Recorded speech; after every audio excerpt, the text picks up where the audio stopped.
Hi, everybody. I hope you're doing great. Sitting here at a traffic light. I'm getting ready to go see my ex for breakfast. We do that occasionally. He's really a nice guy. He's got a lot of issues, though. I mean, don't we all? Anyway, I'm sorry that it's taken so long to get back to you. I've been very busy on the other channel. I guess the updates episodes, I guess that's new to you if you don't follow me over there on my cancer channel. Sort of found myself skipping some tests with my doctor's blessing, and we're coming up on it now that I've got to take them again soon. But I've been updating people on other people's cancer journeys while I wait for mine to continue, since mine is so slow, and I'm not complaining about that, by the way. Still having good days, bad days, but I'll let you catch up over there on Francine's cancer journey. But I wanted to come on here and talk to you about, well, something happened that made me want to check in, actually. The church that we belong to is called the Lancaster Metaphysical Chapel, and you can find it if you're in the Lancaster, PA area, or York or some close by. It's lancasterchapel.org. And every 6 months they have a psychic fair, and they also have other metaphysically inclined classes and workshops. So I often volunteer, or I'm asked if I would participate in some of these events, especially the ones that require psychics and mediums. So I am a clairvoyant medium, which means I see. Clair is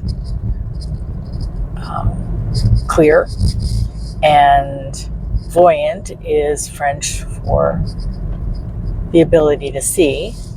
So you have clairaudio, which is the ability to hear, and you have clairsentient, which is the ability to sense things. So if you have one, there's a good chance you have a lot more. But I'm very sensitive to energies, and I did a psychic fair a couple of weeks ago, and it was good. I'm very happy to help the church out, and they throw us a little money, which is really nice, because the first church I belonged to many years ago, there was no payment. I mean, I would do that just out of love anyway. The fact is that a lot of times, almost all the time, I will get a follow-up client that wants to see me privately. So it's still a great investment for me. But like I said, would do it just out of my love for their efforts and spirit. So I wear these thumb rings that I don't have on today, and I had 2 hematite rings, and hematite is kind of an iron base, and it's polished, so hematite, I'm trying to think the color, it's a gray black, and it's usually shiny. Just depends on how well it's polished, I guess. But anyway, the nature of that particular piece is a gemstone. I guess it's a semi-precious gemstone, is protection. That is what it's known best for. It will absorb, in ring form, it will absorb negative energy until it can't anymore, and then it breaks. And so a lot of people have to buy hematites, over and over again. But that's okay. It's actually doing its job for you. So after the psychic fair, these rings fit really well, but they kept falling off my hand. And I think like the third time in a day, I was like, what is going on? So in the meantime, we went camping and I was wearing these rings. But on the way, I was telling my husband, I said, I feel like there's something wrong. I felt like a presence. And I really felt like and I'm quite sure in hindsight now that I picked something up or someone up at the psychic fair. I evaluated the people that I read for, and I hadn't felt that with them. A lot of them were, grieving family members or just really wanted to know a little bit about their future, but there was no bad mojo. But there were 6, maybe 7 readers, and I don't know who they read for. And some people aren't quite that sensitive. But I have a feeling that those rings were protecting me. So when we got to this cabin that we rented in Pinchot State Park in Pennsylvania, I said to Chris out of the blue after I had mentioned these, I said, you know what? I think there's something going on with this one particular ring. I said, I really think I need to get rid of them. Now, what was great about being at the park was when you want to really get rid of something, you give it to elements. Fire, air, water, earth. And I had all of those elements. We had a campfire. We were on a lake. And we had the beautiful woods. You could bury something anywhere. And we were playing a game or something at the kitchen table, and I took it off. I go, yeah, you know what? I don't feel right about this. I think we need to dispose of it. And I put it on a table by the door to make sure the next morning that I took care of that. And Chris went and picked the ring up, and it's like, yeah, like Chris is very sensitive too. And he's in his own right a practitioner, but he doesn't do readings. But he was like, oh yeah. So he didn't even hold it very long. And I just like, after it keeps falling off your hand, you have to ask. I didn't lose any weight. There's something going on that ring doesn't want to be on my finger. And maybe my energies were too strong for it. But it found that gemstone and just got right in it. So I chose the water because I really don't have that element where I am. Could bury something anywhere, but and air, I don't know if it's something that you were to send off into the air, you could do that. In fact, if I saged it and I used a feather to blow the smoke on it, that is also the element of air that it's using.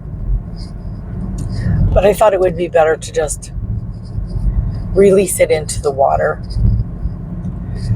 So I had 3 rings. It was the evil one, I'll call it.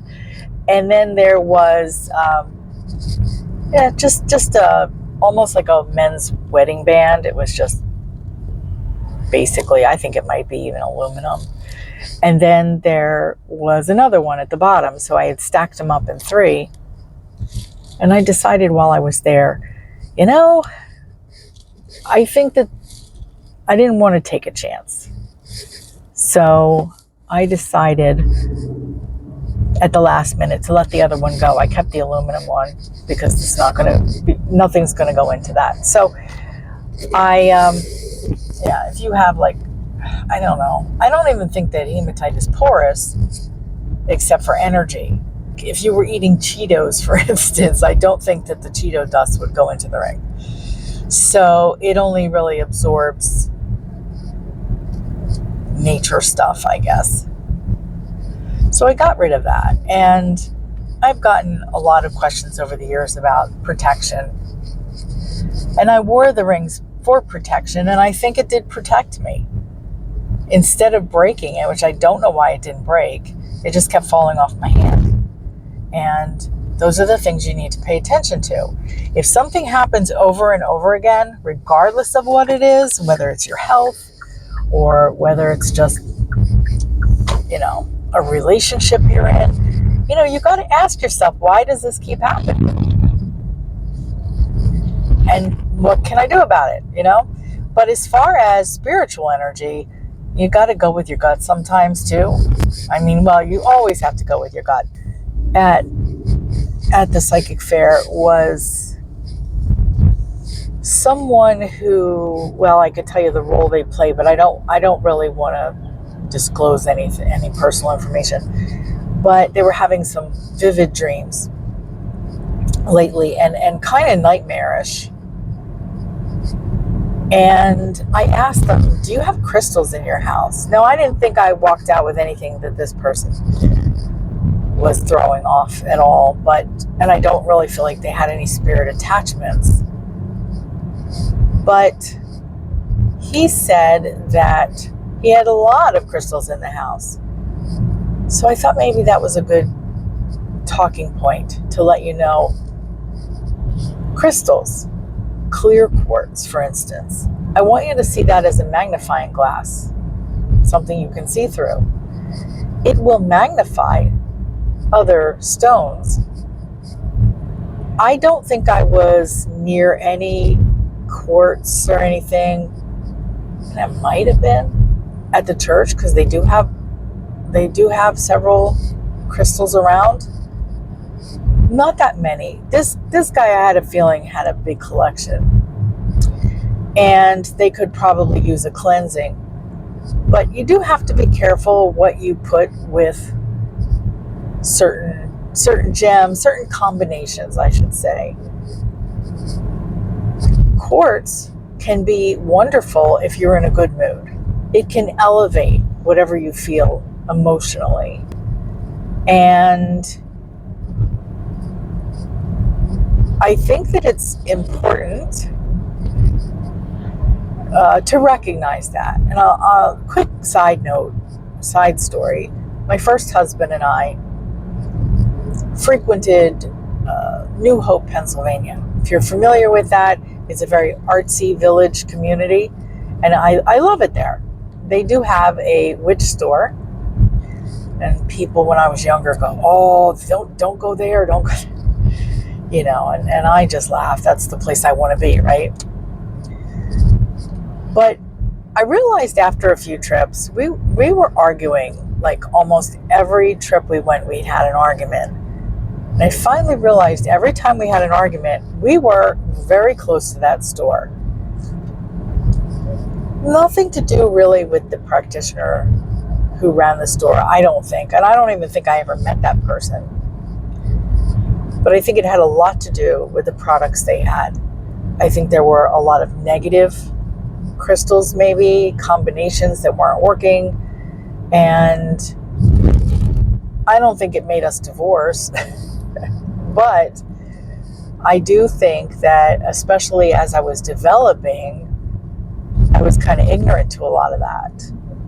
I was just, it takes years really to learn everything you want to learn about that stuff. And I was probably 31, 32.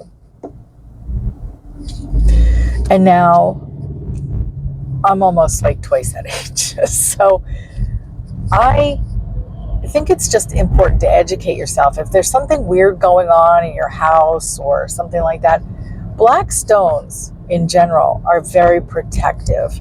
And then you could put a quartz with it. It's about holding energy and absorbing negativity that you don't want in your life. And that could be a passerby thing, or that could be somebody else's energy. Somebody that is yelling at you, you should probably have a black stone in your pocket. And examples of that besides hematite, which I think is one of the most popular and most affordable options, plus you can, if you get it in ring form, you can wear it. And there are others like obsidian, Apache tears, snowflake obsidian, smoky quartz you need to be a little careful of because sometimes, a lot of times, unfortunately, it's colorized quartz. It's not necessarily all smoky quartz. There are a lot out there. You do have to be careful about colorized quartz. Even some amethysts out there are not real. I don't know how you even test it, but you have to, like, when you buy a crystal, I wouldn't buy one online if you don't have to, unless you get a real good feeling and you have a very specific crystal, not just, mail me 4 pounds of quartz or amethyst or rose quartz, whatever. It's so much better to go into a store and actually let a crystal pick you. Just sort of like run your hand over all of the merchandise. You don't have to touch everything. I wouldn't recommend that anyway. And let it jump out at you.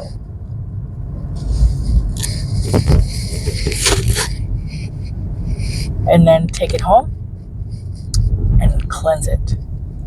So how do we cleanse a quartz? I can't believe I'm giving you a crystal workshop. I wasn't intending to do that. I was just going to share my story at the cabin, but that's fine. The best thing to do is put crystals and gemstones in a bowl of kosher salt. Could be Celtic if you want to get fancy, but it should be unadulterated. Don't put it in a box of iodine salt. It might be sort of effective, but it really will not be as effective. And it doesn't have to come from a crystal store. There are some specialty ones. Like I have a little cup of black salt, which I just think is really cool. And there's Himalayan salt. But as long as it's unadulterated, I think that would be ideal. Another thing you can do, and some people do they run through a whole routine with it.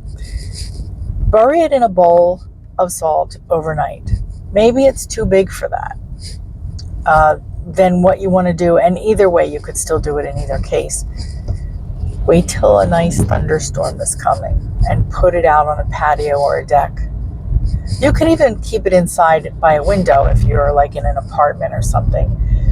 What you're doing is you're giving it a little shock, like a wake up, because it's been sitting in a shop. Maybe it's been sleeping, and yeah, I know that sounds weird, but they can be effective for you. I don't work with crystals quite as much anymore, especially with cancer. I think that, like, I can do some healing crystal work, but I'm very careful because they can affect your mind, body, and your spirit, in ways that you don't want them to. And I don't really want anything to affect my cancer because right now it's sort of stable as far as we know, and I don't want to mess with that mojo. So I do wear the hematite because it will have an effect, but it's not an overwhelming effect, and it's more protecting than anything else. Another thing you can do is you can wake it up by putting it in the freezer. Doesn't have to be for very long, and it shouldn't be a very thin one. I don't know. I've never heard anybody break a crystal in the freezer, but that always kind of, I don't know, it felt like, putting glass in the freezer is not a smart idea, is it? But I have done it with small crystals, because what if it's not going to rain for a while? And even if there's not thunder, if you just put it in a rain shower and let the water come, this is about the atmosphere. It's about Mother Earth. You can also bury it overnight, put it in the river. There's a lot of things that will wake your stones up. And I think that it's a step that you shouldn't miss. I was given a gift once, and believe it or not, it just came from Chico's. It was just a necklace with some crystal beads on it. Very pretty, but every time I wore it, something bad would happen, something negative. Another thing that my ex-husband, not the one I'm seeing, I'm on number 3, by the way, not the one I'm seeing today, but my first husband, we would have little spats over. And it came from his parents for my birthday. And his parents didn't like me because of this, what I do. Very, very Catholic. And, I have a lot of Catholic friends and other Christian friends, and they're still friends because they are not judgers.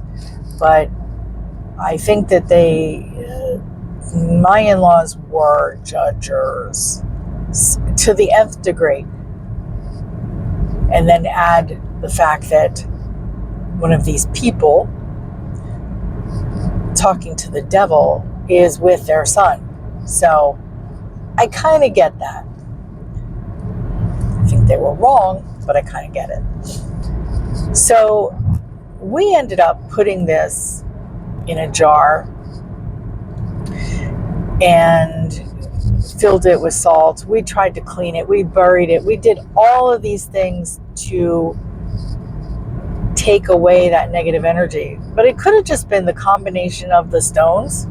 But there was definitely a nasty little spirit creature in there. And I haven't encountered that too many times.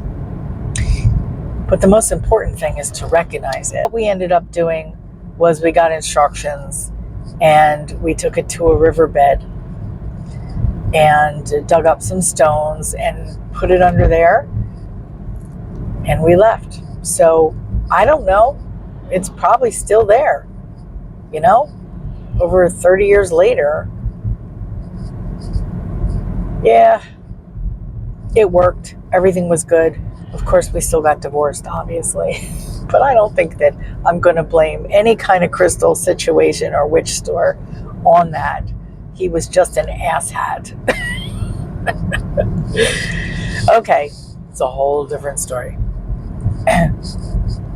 Go to marriage counseling if you need it, by the way. It's not just fixing things. It's also about realizing it's not going anywhere. I wasted a lot less time that way. Anyway, thanks for being here. I'll try to get here a little bit more often. I do apologize for that. And, but I also started a new membership if you want to support my channel and my new efforts. And that's it, Francine Has Cancer or Francine's Cancer Journey. You can find me either way. All right, I'm going to get going. I'll see you soon. Bye.